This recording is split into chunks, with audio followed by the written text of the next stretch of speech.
And a very pleasant good evening, ladies and gentlemen, and welcome to another edition of Tornado Talk.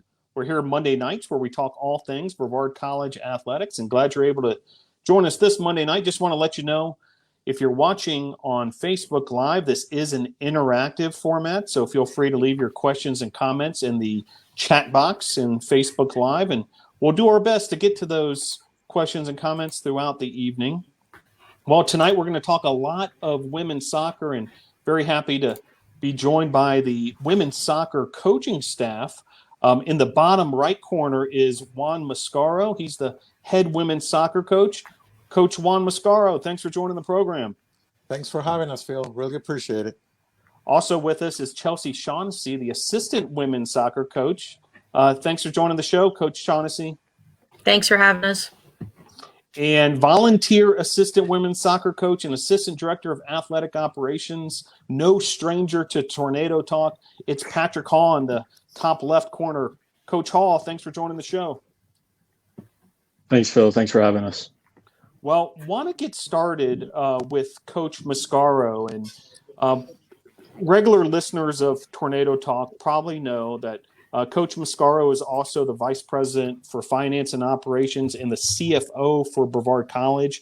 He's been at Brevard College over a decade in a variety of roles, including was once the Director of Athletics here at Brevard College, and has really seen the growth and evolution of Brevard College over time. And it's just an exciting time at BC at the moment. Record enrollment, a groundbreaking for a new residence hall, the new field house, and the expanded Ives Lamel Family Field project. And U.S. News and World Report just ranked Brevard College #1 for best undergraduate teaching. So all sorts of great things happening around campus. And Coach Mascaro, I'd love for you to kind of comment on, sort of the state of the union of the college and this rapid growth that we're seeing in all these areas, and just how meaningful this time in particular is for the college. Phil, it's been amazing. Specifically the last 40 years has been absolutely amazing. I think that about probably 6-7 years ago, our board of trustees with our executive leadership team made some decisions on investing in retention. And we can see that those investments are now paying off significantly. I mean, we've had record enrollment for the last 4 years. I remember the days, probably 10 years ago, 11 years ago, we were at, 595 students, barely breaking 600. And 600 was like a lot to get to. Now we're close to 800 students. So the growth has been, just tremendous under the leadership of President Joyce and our board. I think that the board make the right decisions to invest in retention, and Deb Deanna leads those efforts, and they just do a great job, and it pays off. And Chad Holt and the admissions crew do a great job at recruiting year over year a significant class with record numbers as well. So when you have record retention and record recruiting, it works out. And I think that for us, people ask all the time, where do you want to be at? And, for us, I think a number of about 850 is the number that we want to be at in the next couple of years, but no bigger than that. I think that in order for us to deliver our mission of experiential learning, we have to do it in a setting that it hovers around 850 students, so you can keep that average class size of about 15 students. Very good. And would like you to comment a little further on the residence hall in particular. Ground was broken last week. It's an extension of the Villages area, and really is going to round that whole experience for the students here at Brevard College out. And just an exciting project that, it really is in parallel to this record enrollment. Can you tell us more about the new residence hall in the Villages? Yeah, absolutely. It's a residence hall. It's going to have 57 beds. And it really brings the village into a quad, into really a live and learn community.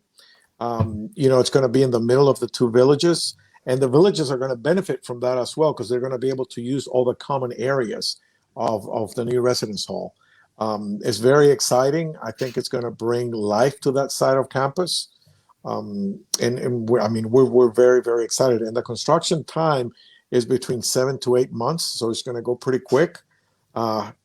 Pending weather, obviously, every time we're in construction, you dive into the winter, you never know what that's going to bring. But we're looking at about 7 to 8 months, so probably around May, June so it's going to be ready for fall of 21, and I think it's going to add a lot of character to that side of campus or the back side of campus. I don't know if you noticed, but the Willie Barn and the field house has the same color scheme. And we're doing that with the new residence hall and the new villages. The villages are going to be upgraded. We're going to do new roof, new siding, new windows. So the whole envelope of the buildings is going to be brand new as well. So it's pretty exciting. It's exciting times to be at the college. I think that, again, with the leadership of our board, when this whole pandemic hit, we had all these projects lined up, and we could have said, should we go? Should we not go? Should we wait until? But the board and our leadership said, no, let's go. And we're going forward for sure. So there's a lot of new construction, a lot of new excitement. I think it's just an exciting time to be at Brevard College.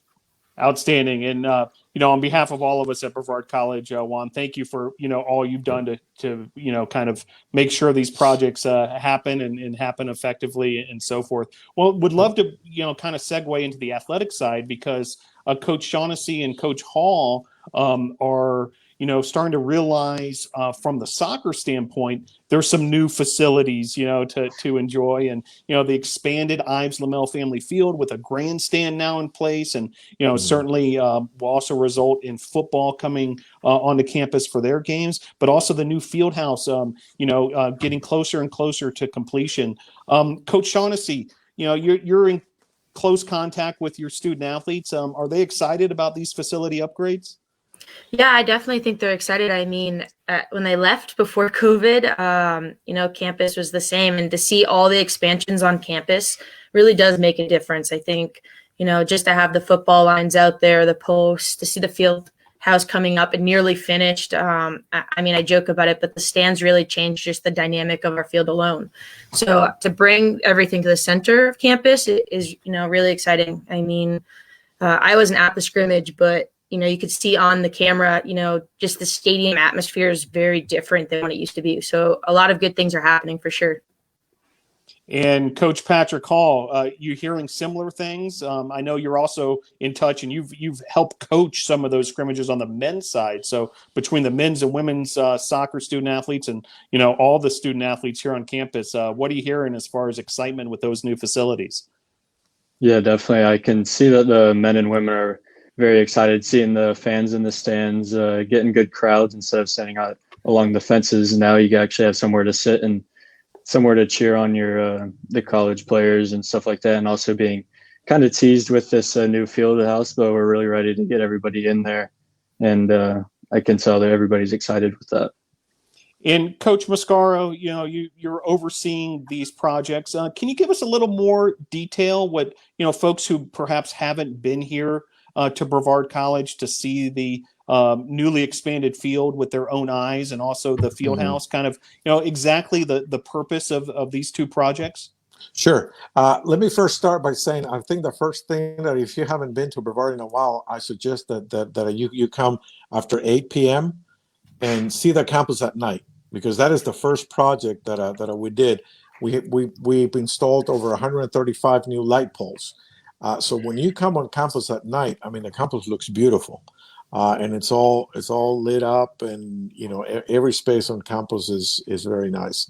So the idea was to bring the college environment, and football plays an important role into that. And one of the decisions was to expand the field so we could add football and bring football on campus. Football we played at the high school, and it's just hard for our kids and for our fans to go over there. So having it on campus, I think, is going to bring just a different environment on Saturdays. So that was the first project.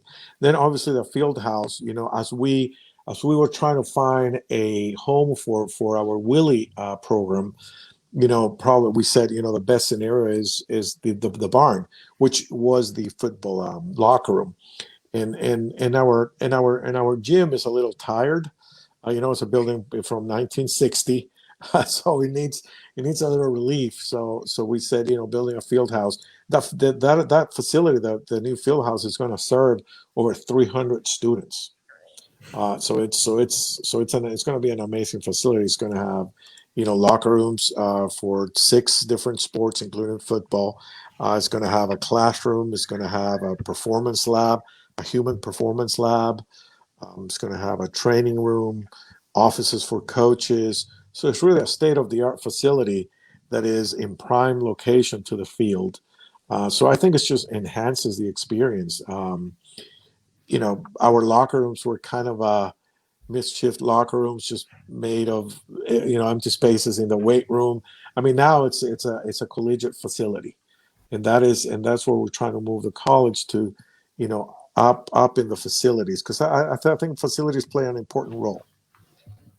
Yeah, no doubt about it. So exciting stuff on the facility side of things, and for the college as a whole. And meanwhile, the USA South Conference and basically all of NCAA Division III postpone their intercollegiate competition from the fall to the spring for their fall sports. And what's happening in the meantime is the fall sports student athletes are getting a extended practice training session this fall with inter-squad scrimmages. Every time you seem to turn your head, there's another one going on, and much more kind of an intensive off-season experience.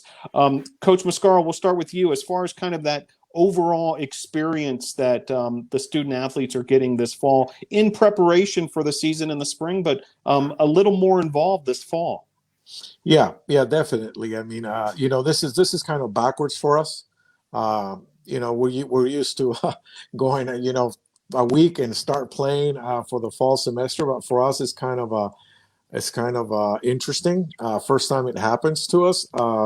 In my 20 plus years of coaching, I've never had a fall without playing games and getting the team ready pretty quickly to play, which we benefited a lot from this, because I think we started a little bit sluggish. So we got to get, we're blessed to have a few months to be able to get our fitness level to where it needs to be, and getting our team ready tactically to be able to play in the spring semester. And then, after you're done in the spring, you got the summer, and then you got the next fall to start. So it's gonna be pretty interesting. Yeah, and Coach Shaughnessy, would love to hear your impressions thus far, and kind of from your perspective, you've been around soccer quite a bit. How this sort of change in the calendar is affecting you guys. Yeah, it's definitely a unique experience not having games in the fall. It's definitely not a traditional fall, but like Coach Mascaro said, there's a lot of opportunity for our team here. There's not many times we get to come in and mesh our team perfectly together before we actually see a game. Usually we get 14 days or so. So to have that extra time to really train, for our freshmen to start meeting our upperclassmen on the field and have that ability to adjust things, I think is really a good benefit at the same time, especially coming off 6 months of people being quarantined. So for us, I think it's going to help us in the long run. And we're just itching to get out there and play against someone else other than ourselves. Yeah, entering week 4 of official fall practice, and by our count, Patrick, 7 scrimmages still yet to go. So there's going to be a lot of opportunity here. Can you kind of talk about from a coaching standpoint, but also as a player, what are you trying to accomplish in these inter-squad scrimmages?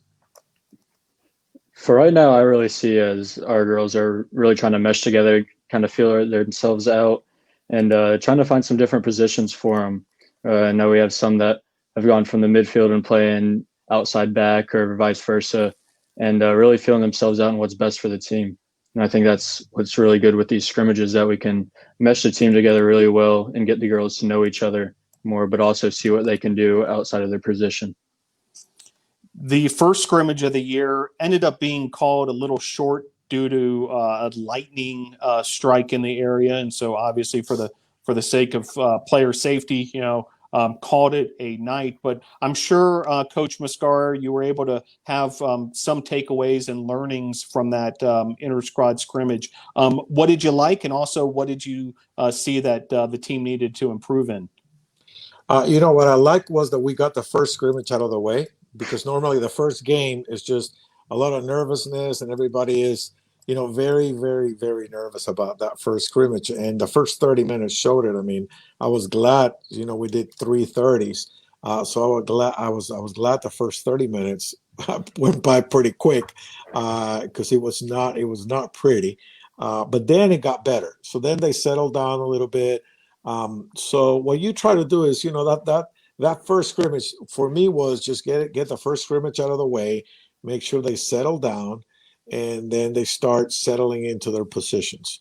But like Patrick said, I mean, what we're going to use this is to see where people can develop, and we'll see what combinations, are good combinations for us, which ones we need to avoid and stuff like that. Very good. Well, folks, if you come on out to Ives Lamel Family Field this weekend, you'll get a chance to see the women's soccer team in action. Currently scheduled for a 6 p.m. start time, but stay tuned to social media just in case that has to be adjusted. The men's team goes off at 4 p.m. Coach Shaughnessy, anything? If you were consulting a fan who is maybe coming out to the scrimmage this weekend, what would be the kind of thing you would maybe consult them on as far as what to keep an eye out for, or, whether it be style of play, a unit on your team, or even some of the individual players? I think coming into this year, we have a lot of young players, 4 seniors, I believe 4, and some rising juniors. So it's a very young squad. So I definitely keep an eye out on the freshman class, sophomores still. And then we have a lot of experienced players that are really going to back them up. We got Rojas coming back in the goal. We have Sally Riggins in the center. Ashley Royster on the outside. Alyssa Heatherton coming back, hopefully from injury. So I think we have a really great mix of experience, but we also have a really great mix of, some brand new faces that could really help us in conference if, they get out of the freshman stage and kind of accelerate a little quicker. So there's definitely a lot of great things coming forward. Yeah, no doubt about it. And Coach Hall, before we move on to a couple other topics, do want to just let folks know once again, recent graduate of Brevard College, also works in the athletic department. You're pursuing your master's in sports management from the University of Florida. So you've got a lot going on, but I know you've, really enjoyed this coaching experience with the women's soccer team. Your first time, really being on the coaching side of things. Can you kind of sum up your experience thus far, even though it's only been, 4 weeks of official practice? No, it's been great, Phil. It's kind of getting out of my comfort zone, but the girls have brought me in with open arms, and the coaching staff has as well. And I love it, staying within the game I love and my passion, and really learning something that I wouldn't really know or learn outside of this experience. So it's great to have a piece of this in my knowledge, and going about this. Very thankful for that. In Coach Mascaro, I'll let you show off a little bit about this coaching staff of yours, Coach Shaughnessy and also Coach Hall. I know you're pleased with these two. Absolutely. We have a saying in soccer where we're gonna the head coach is called in England, it's called the gaffer, and you just gaff it out, which means you just sit there and let them coach the team, and you just enjoy and be happy. So I mean, I could do this, and I do that sometimes. I do.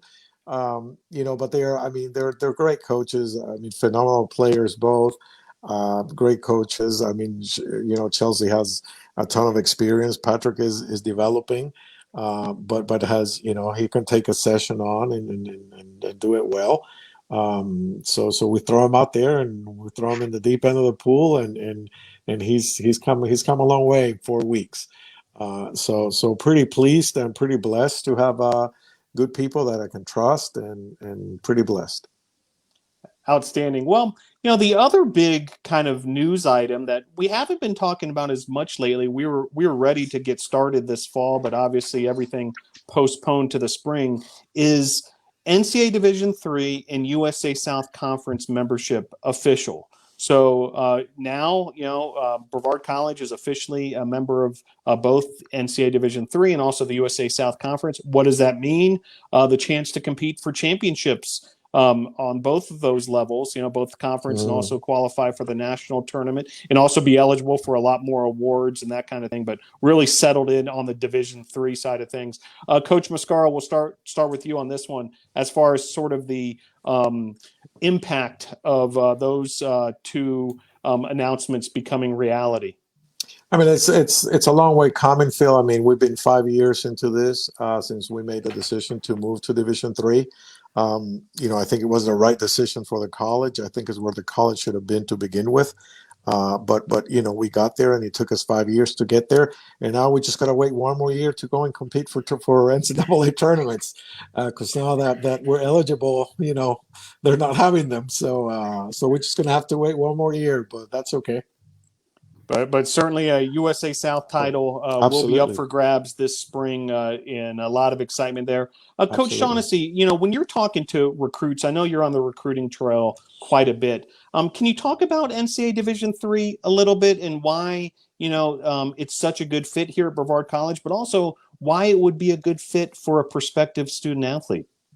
I think when you talk about Division III, you're talking about, the all-around atmosphere. And that means you want to have an academic experience and you want to be able to participate. But at the same time, I tell the prospects that you also want to compete. I mean, we play in sports to win. You play in sports to have a competitive edge and get that adrenaline rush. So for me, when you talk about Division III, it's, having both, not one higher than the other, not one less. I think Brevard does a great job. I mean, they're putting money into the facilities. They're, some of the top facilities I want to say in the conference right now, especially with all the new ones rising up. It's hard to deny wanting to play in our stadium. So I think you definitely get that competitive edge. Academically, we just got ranked #1 for being one of the best undergraduate teachings in the South. So I think we give our students the best of both worlds. And that's only doable at Brevard because, our size allows it. And, we're a very close-knit community that supports all atmospheres of your experience. And Patrick Hall, as a recent graduate, of an NCAA Division III institution, and also someone, who is interacting with student athletes from every sport here on campus and seeing their experiences in Division III. What do you see as the benefits of D3? Yeah, I agree totally with Chelsea right there with having the best of both worlds. I remember playing out, you were busy with soccer during the season, but after the season, you're the student and the student athlete part of it. And the teachers here at Brevard are amazing with completing both halves of that and helping us grow as student athletes as well as people. So I think Brevard does a great job with that. And yeah, I think that's the big part of the Division III is having that student part in all caps compared to the athlete. And as Chelsea mentioned, U.S. News and World Report last week ranked Brevard College #1 for best undergraduate teaching amongst regional colleges South. A tremendous honor, and kind of brings us full circle here, Coach Mascaro, from where we started the conversation tonight. Sort of that holistic approach here at Brevard College. Really kicking on all cylinders right now. It seems like, as you're talking to recruits in that kind of thing, sort of give us the elevator pitch on why Brevard College. I think it's pretty simple and straightforward. In Brevard College, you're going to get a phenomenal experiential education. And we can back that up now. We can say, we're ranked #1 in undergraduate teaching in the Southeast. So it's not like we're making that up. It's there, it's ranked, it's real. So kudos to our faculty for doing such a great job in that area. So we will deliver a pretty good experiential education. We have small class sizes, so you're going to get a lot of attention, and we're in a cool location. So if you want to come to a school that has experiential learning, hands-on learning, that you're going to have a lot of a lot of experiences with faculty and staff, and you want to be in a beautiful location, cool location with more than 250 waterfalls in the county, we're it. So that's kind of the elevator speech right there. Absolutely. A lot of benefits right there. Yeah. Well, we're going to do a little something here as we segue to our student athlete guest. First, we are going to say goodbye to Coach Patrick Hall. Coach Hall, thank you for joining the show. We'll see you around campus. Thanks for joining Tornado Talk. Thank you, Phil. So as Coach Patrick Hall leaves the broadcast, we'll invite in now our student athletes as they arrive here. We've got Rebeccah Rojas, we have Abbie Worsencroft, and we have Amy Juarez. Ladies, thanks for joining the show. Thanks for having us. Thank you.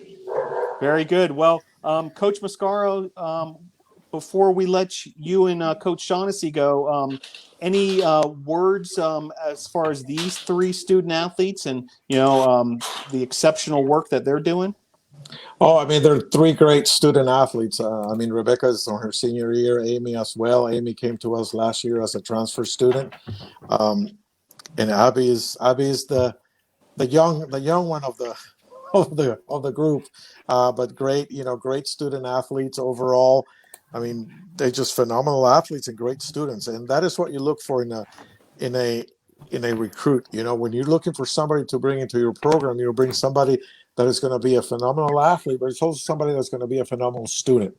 Because they understand coming in that becoming a student is the number one thing for us, and we back it up as well by having, one of the highest team GPAs in the athletic department, 3.56. So it's an honor for me to be able to coach those ladies. Very good. And Coach Shaughnessy, before we let you go as well, any words of wisdom to these three before they embark on this journey of Tornado Talk? Tough to follow Mascaro after that. No, I definitely think these are three individuals that, have a lot of drive, and they understand not just what they have to do on their performance, but they understand the big picture and, what this team really wants to focus on and how we want to get better. So I definitely think you'll get three big personalities here that will actually, give you some good insight into who we really are as a team. Very good. Well, Coach Juan Mascaro, Coach Chelsea Shaughnessy, thank you for joining Tornado Talk. We'll see you at the scrimmage on Saturday. All the best, and we'll see you soon. Thanks for having us, Phil.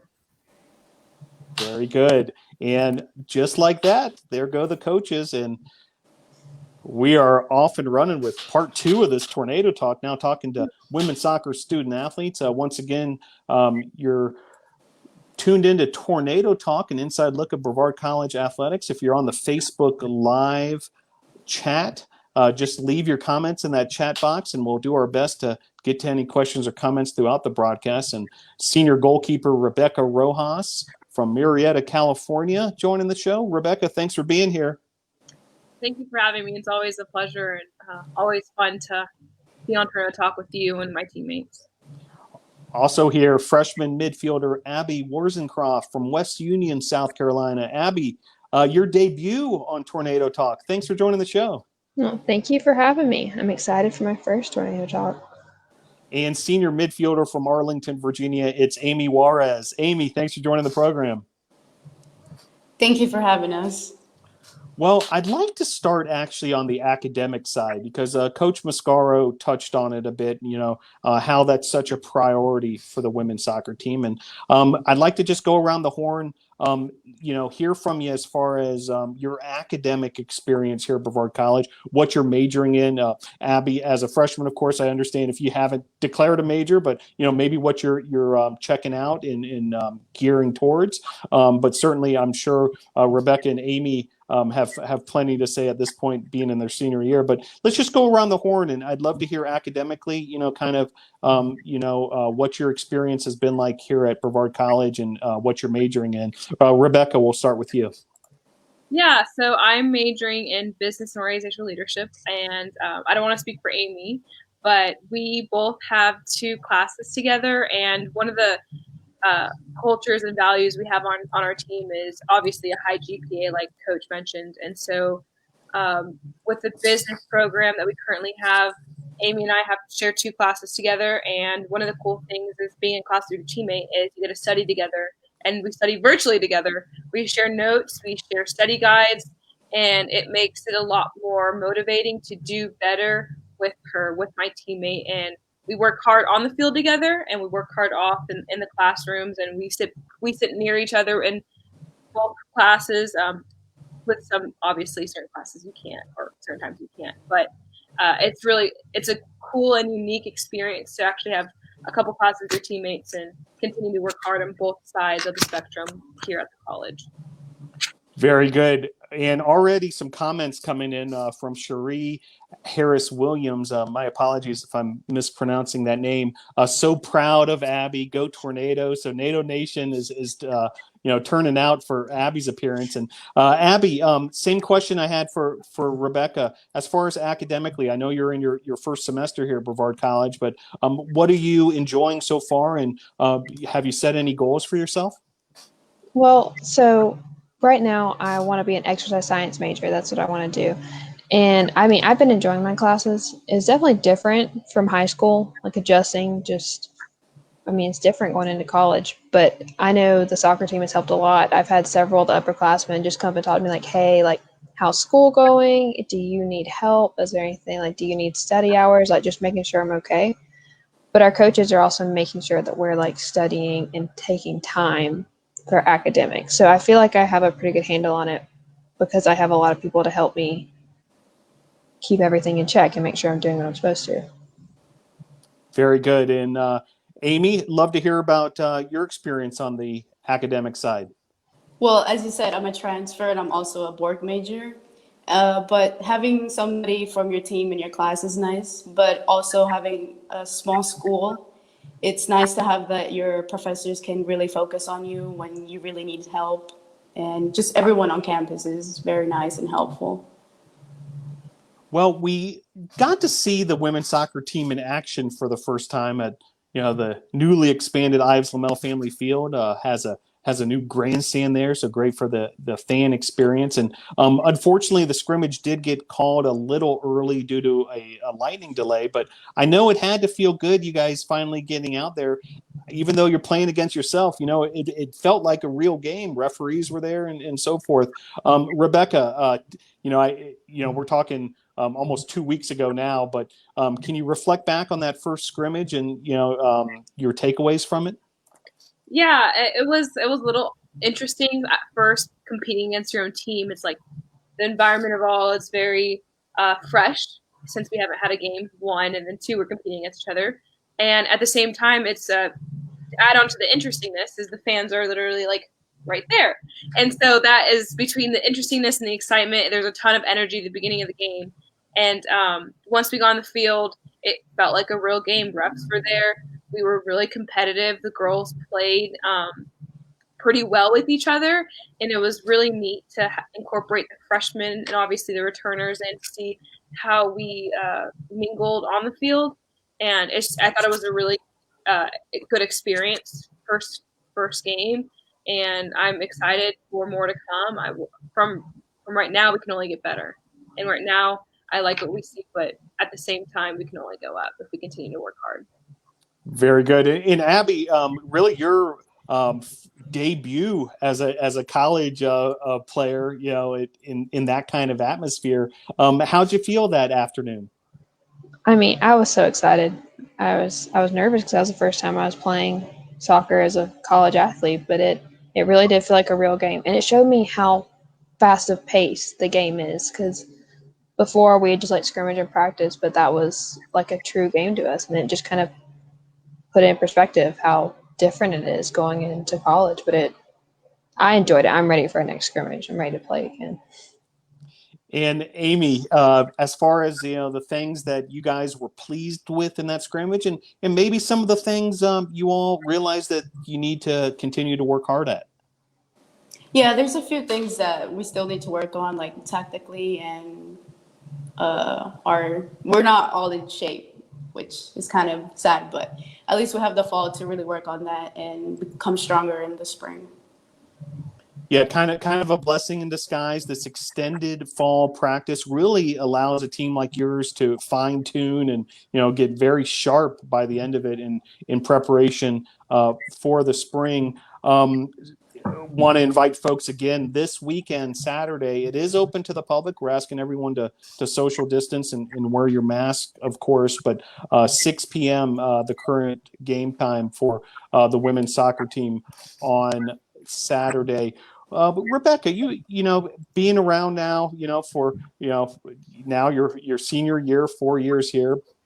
Kind of the atmosphere at Brevard College. You mentioned the grandstands, and now that the fact that there will be fans, really in the middle of the action, it'll feel like, but also the excitement of football coming on campus and all these facility improvements and so forth. Are you feeling the same vibe that so many of us are, that this is really a special time at Brevard College and electricity is high? Absolutely. I think electricity is the one of the more suitable words for how our campus is. There's a lot of high energy, and a lot of, I feel, with students and especially student athletes, there's a lot more school spirit and a lot more excitement to support one another. Even from like the baseball games to our games to once football has their scrimmage, I know a lot of people are going to come out, and it's really exciting time for Brevard College with the expansion of our new athletic field with football coming, and like you said, our new field house, that you want to be a part of the change that's going on now. It's only motivating for me to want to work hard so I can play in this field and have the fans there and just feed off the energy that the fans give. And so it's a great time to be a Tornado, and I think I'm really fortunate enough to see the transition from where we have come in this turf field, and now we're going to have a whole stadium and football, and I'm really excited for the college. In Abbie, the field house is almost complete, and the new women's soccer locker rooms are going to be brand new. I mean, you're going to have brand new locker room space and a training room area over there. Also, you mentioned exercise science. There'll be some exercise science laboratory and classroom space there. Excited about that field house and those new locker rooms? I am. Our coaches have been telling us about the new locker room since we got here, how good it's going to look, stuff like that. So I'm excited to see it. And Amy, love to hear your thoughts on sort of these upgrades around campus. You spend some time doing some work study work in the new athletic suites as well, and you're getting some experience on kind of the administration side of the Department of Athletics. Can you tell us a little more, about that experience, but also perhaps your excitement, as far as these facility upgrades? Yeah, so seeing the new facilities in the gym, the new offices, it's really nice for the athletic department. They can be closer to all the athletes instead of being farther out on campus. And the new locker room, I think we're all pretty excited to finally see. Yeah, very good. Well, do want to touch on kind of an important topic, and I want to tip my hat to the student body, you three included and your entire team included, for how everyone's gotten on board with these 3 W's, to really try to keep the campus safe during the pandemic, with the end goal of, continuing to have in-person classes, and then also to continue to be able to play sports and have a season this spring, as far as competing against other schools. And, your teammate Sally Riggin participated in a public service announcement. Rebeccah, Rojas, as part of Student Government Association, I know you guys have been working really hard, to try to get everybody, in compliance. And I really believe that the school is doing a great job, with the student body working hard. Rebeccah, we'll start with you. As far as, one, the importance of those 3 W's, but also, how you guys are uniting as student athletes to make sure that we keep the campus safe. Yeah, and I think a lot of it has to do with this majority of the student body are student athletes, and it's been engraved by our coaches that in order for us to earn our season, we have to follow the rules, the COVID policies, wearing your mask in the residence dorms, in the classrooms when you can't socially distance outside. And so right now, a lot of the seniors across different sports that I've talked to are really pushing in on their individual sport, keeping kind of both, even including the freshmen and returners of their teams, and making sure that their team as a overall is wearing their mask and following these rules, 3Ws, so that way we can play next season and earn our season and play our individual sport. So it's really unique to see different parts on campus come together, really advocating for these policies that are in place. And I'm really proud of the student body overall. And so I hope we can continue following these 3Ws.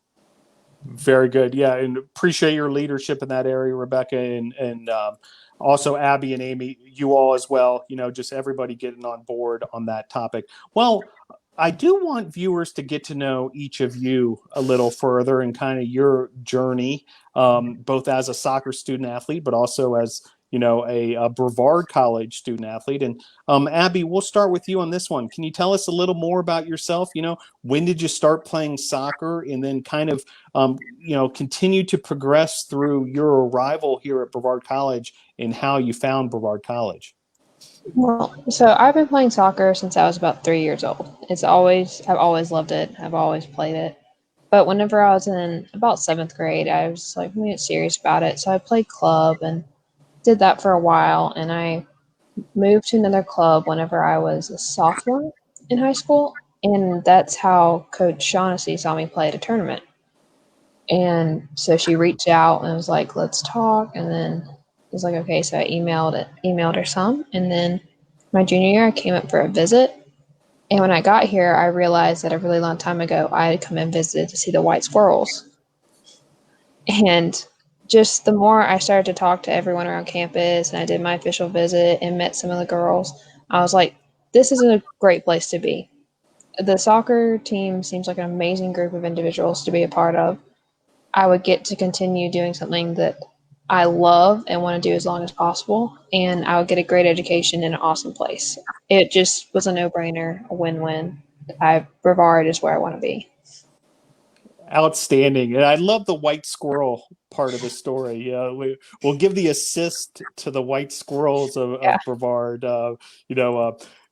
Earlier in the program, we were talking about sort of like all the benefits of coming to Brevard College, and waterfalls were mentioned, and the Blue Ridge Parkway and the mountains. But I appreciate you, Abbie, giving the squirrels a shout out. They're beloved around here. Amy, tell us a little bit more about your journey, eventually arriving here at Brevard College. But please, just like Abbie did at age 3, start all the way back as early in your life as you like. Well, I started playing soccer when I was 5, and since then I just fell in love with the game. And so I got here thanks to my roommate. She's on the team as well. She had already signed here, and eventually we had a little problem in our old school, and our team fell apart. And through the summer, I was having good communication with Coach Juan, and I just came here, fell in love with the place, and yeah. Very good. Well, we're glad you found Brevard College. And Rebeccah Rojas from California, tell us a little bit about your journey, if you can reflect back on your early days of playing soccer and then eventually finding Brevard College. Yeah, so I started playing similar to Abbie when I was 3 or 4 years old, and grew up in Southern California throughout my lifetime. Moved around cross country, lived in Dallas, so got to play club in Dallas, played some soccer, and back again Southern California. So I moved around throughout the country and got to experience different levels of soccer, and knew I wanted to play at the higher level. Reached out to Octavia Saunders at the time, who was the assistant coach, and set up a visit. And from the moment I landed in Asheville, flew into Asheville Regional Airport, I loved the area, and I knew this was going to be my home. Like, once again, the waterfalls, the mountain, and just the energy of adventure really struck to me. And so ever since then, I've been here. And you were one of the few students, Rebeccah, who actually stayed here throughout all of last spring too, during, the COVID-19, the start of the pandemic. While everyone went to online learning, you stayed here on campus. It was tricky for you and perhaps even unsafe to fly back to California at the time. So you stayed here the whole time. Can you tell folks a little bit about that experience? Yeah, so in conversation with my parents, we thought it was best if I continued to stay on campus just because we weren't sure what the circumstances of, one, the pandemic, and two, flying. So I stayed on campus, and the college was gracious enough to provide us meals continually and offer me a lot of stay. And it was a really unique experience and just difficult time. But in the end, I had a great support group here with some new friends that I made, and got in contact with some staff and faculty here that really were there for me during this very interesting and difficult time. And so it was a period full of personal growth that I'm very thankful for, and just full of gratefulness for the college allowing me to stay here. So. Very good. Well, we see the Facebook Live comment section starting to light up here. Melody Grant Sheely writes, "Go Abbie, we love and miss you. Go Tornadoes." Thank you, Melody. Cindy Oliver, "Yay, Abbie, we miss you, but we are so proud of you." And then the heart emoji. Very good. Well, it's great to hear from NATO Nation. And Abbie, great job on your debut here on Tornado Talk. Whenever there's a debut guest, they seem to come in droves. So we'll now go around the horn and give you each an opportunity to say some final thank yous, or anybody you might want to give a shout out to, that kind of thing. Abbie, we'll start with you. The floor is yours. Anybody you might want to say hello to out there? Well, I just want to say thank you for letting me come on Tornado Talk the first time. This was a lot of fun. I really enjoyed it. But I'm just going to shout out to my mom and dad and sister. My sister's actually in a soccer game right now, so hopefully she wins. And I love all of them. And thanks for everything they've done for me. Very good. And Amy Juarez, the senior midfielder. Any shout outs you'd like to toss out there, Amy? I'd like to say thank you for having me as well, and just my parents, my sister, and our teammates and our coaches. Very good. And senior Rebeccah Rojas, final words. Well, I want to say, Abbie, you did awesome for your first time on Tornado Talk, and Amy, I loved always chatting up with you, especially now on Tornado Talk, so it's been fun, and thank you for having me as well. I wanted to give a shout out to my mom and my dad. And once again, I hope you guys are watching. If not, I'll send you the link so that you can watch. So thank you. Very good. Well, really nice job, ladies. And yes, indeed, if you are unable to join us live here on Facebook Live, the program will be available also via YouTube on replay, also the audio version, the podcast version on SoundCloud. So be sure to check those out. Be sure to follow the Tornadoes on social media at BC Tornadoes, both on Twitter and Instagram, and Brevard College Tornado Athletics on Facebook, and also follow Brevard College Tornado Athletics on YouTube. Hit that little bell on YouTube, and then you'll get all the notifications and reminders when a new video drops for Brevard College Athletics. Well, it's been a great show talking some women's soccer. Do want to invite you out to Islamiel Family Field this weekend, Saturday, intra-squad scrimmages. Men's soccer scheduled to go off at 4 o'clock, women's soccer at 6 p.m. Those game times are tentative, so be sure to follow social media in case anything changes. But we'd love to see you out at Islamiel Family Field. Well, once again, for our three guests who are here on the screen with us, Rebeccah Rojas, Abbie Worsencroft, and Amy Juarez. Also, head coach Juan Mascaro, assistant coach Chelsea Shaughnessy, and volunteer assistant coach Patrick Hall. Thank you very much for joining the program. Great job, ladies. Thank you. Thank you. Thank you.